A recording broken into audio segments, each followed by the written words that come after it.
Quick background. My girlfriend, I'll refer to her as Sarah, and I have been dating for a little over than a year, and our relationship has been going very well. We both happen to come from the same town and met each other in college after being introduced by a mutual friend of ours. Here's where the FU begins to unravel. Last year for Christmas, Sarah decided to come over and stay with me at my apartment for the holidays. I also had decided not to go home for the holidays either. Plus, all my other roommates were back home visiting family, so we had the whole place to ourselves. It was perfect. Christmas Day rolls around, and Sarah had bought the both of us 23andMe DNA kits. The thing is, we were both conceived by in vitro fertilization via sperm donors. Both of our fathers were infertile, so our parents had no choice. Deep down, the both of us were hoping to find our biological fathers through the service. Fast forward less than a month later to today, and both of our results are in. Sarah comes over to spend the weekend, and we go through our results together on our laptops. We compare our ancestry and health reports, and nothing seems off. I even found out I'm 2% Native American. All was well until we arrived at the DNA relatives section. Sarah tightly holds my hand and says, "I hope we both find our fathers." Then I open mine up. At the top of my screen I see Sarah's name, 27% DNA shared, half-sister. Sarah starts hysterically laughing and tells me to stop joking. I don't react to anything she says and just stare at my screen in disbelief. I then abruptly grab her laptop and open up her DNA relatives section. We see the same thing. My name at the top, 27% DNA shared, half-brother. At this moment, my brain just completely short-circuits. I've been having sex with my half-sister. Holy shit! My mind starts going 100 miles per hour, and I began hyperventilating, going into a state of shock. I can't even remember what Sarah was doing at this time. It's pretty self-explanatory by now, but for those of you who don't understand how we could be related, it turns out our moms were probably both fertilized by the same sperm sample. What are the odds, right?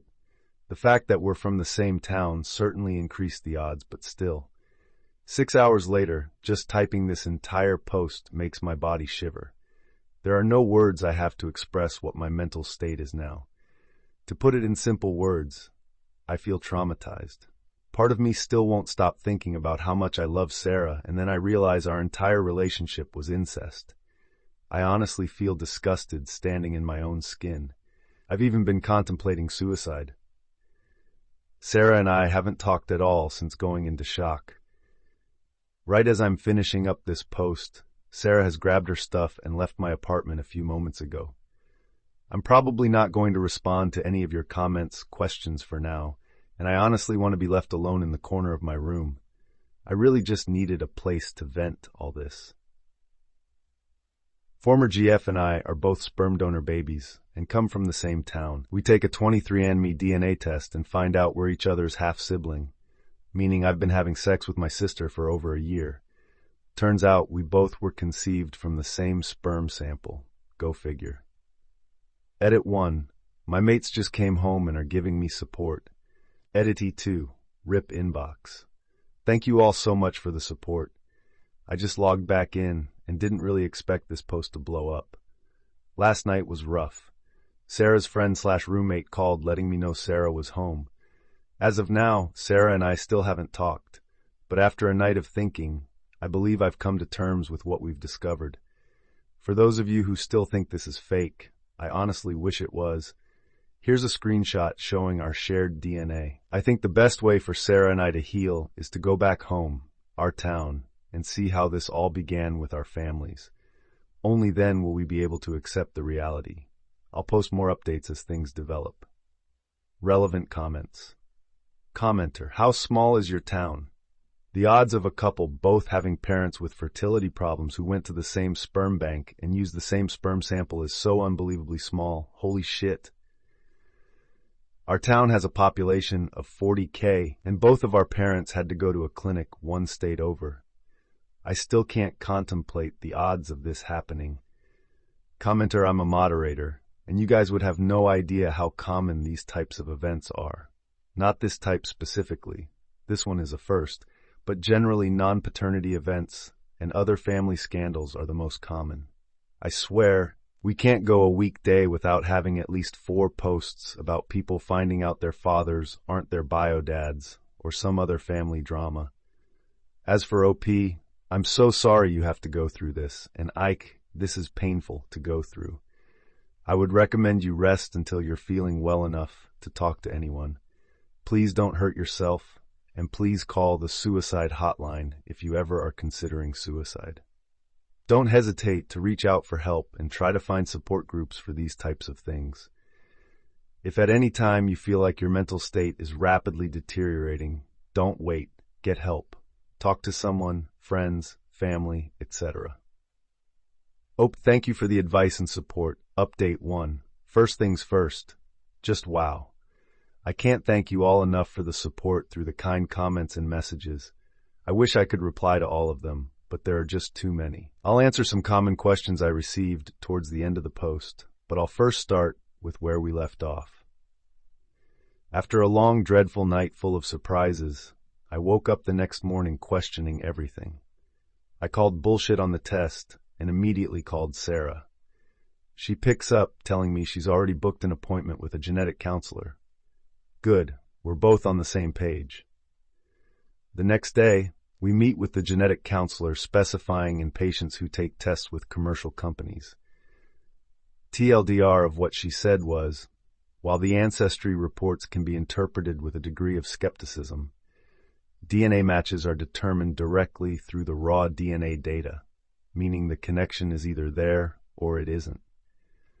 We asked if there was a possibility that we contaminated each other's samples. She said that our samples would have been flagged by the system. Apparently that's easy to spot. Even if our contaminated samples magically made it through the system, we would have been shown to be sharing completely identical segments, while 23andMe showed we only share half identical segments. It was basically confirmed by a specialist at this point, and the same feeling of dread I had the other night began to set in again. My friend called an hour later, telling Sarah and I to upload our raw data to a third-party DNA site online as extra confirmation. We did just that, and surprise, surprise, we're shown as being half-siblings. Sarah and I spent the rest of the day calling both of our parents and explaining everything. We all came to the conclusion of Sarah and I taking a weekend trip back home to see how this all started. This idea came to me the same night when the whole ordeal began. Ever since that night, Sarah and I, understandably, haven't been the same. I've been trying to mentally cope with my emotions. The logic part of me is telling me incest bad, not right, break up.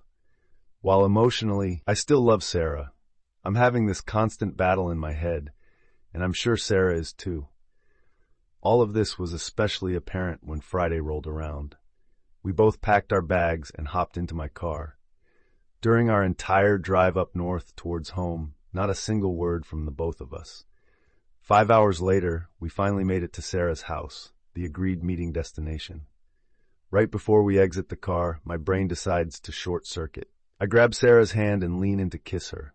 She stops me, looks me in the eyes, and after brief pause while teary-eyed says, "No matter what the outcome of all this will be, I'll be leaving having gained a brother." That shit hit me hard. We both hug each other and start crying. For the first time in nearly a week, I felt some kind of relief while simultaneously thinking, WTF is going on? Sarah and I, both being the emotional meatbags we are, stop hugging and head inside before one of us mentally breaks down. Again. 2 hours later, my parents arrive, and we all sit down and formally meet for the first time. Oh yeah, did I forget to mention how this is the first time both my parents and I are meeting Sarah's family? Imagine how awkward that shit is. I'll spare you all the cringeful details of all of us trying to make the whole situation a normal conversation. Both of our mothers brought the sperm donor IDs. For those of you who don't know what that is, when a woman has received a sperm donor sample from a cryobank, it comes with an ID that is unique to that specific donor. Our mothers compare the IDs, and they're a match. Sarah and I were conceived from the same donor, which we had already guessed to be the case. The rest of the night was spent discussing what to do going on. As much as I still had feelings for her, Sarah and I came to the conclusion of breaking up. We decided to go to a bi-weekly counseling therapist to help us get past all this crap and transition into a sibling relationship. We spent the rest of our weekend catching up with our families and headed back to uni on Monday. As of now, 12 days later, Sarah and I are going to therapy together, and we've maintained a friendly relationship, still keeping in touch throughout the week. Mentally, we're both much better, but still have a long way to go. It's too early to tell, but I have hope for the future. When were you both conceived? We were both conceived a month apart and born 5 weeks apart. Do you guys look alike? No, not really. The only thing we have in common are our somewhat similar noses. What were your ancestry results? I decay why this was a really common question. I got through PM, but here you go. What town are you both from? Why do you both care? You should stay together. There's no way that's happening in this society, nor do I want it to happen. We'd have to deal with social and even legal problems, depending on the state. Also, we'd run the risk of conceiving a genetically unhealthy child if we chose to have kids. Were you two able to find your biological father? Sarah and I didn't match closely, in terms of first cousins and up, with anyone else on 23andMe, and as of now, we no longer have a desire to find our biofather. The genetic counselor mentioned we should keep an eye out for any future half-siblings taking the test. Confirmed incest with specialist. Went back home with ex-GF half-sister. Mom's confirmed the same sperm sample. Sarah and I have maintained a sibling-like relationship and are currently in therapy. Want to experience more of this world? Join me on Echoes of Stories for exclusive stories.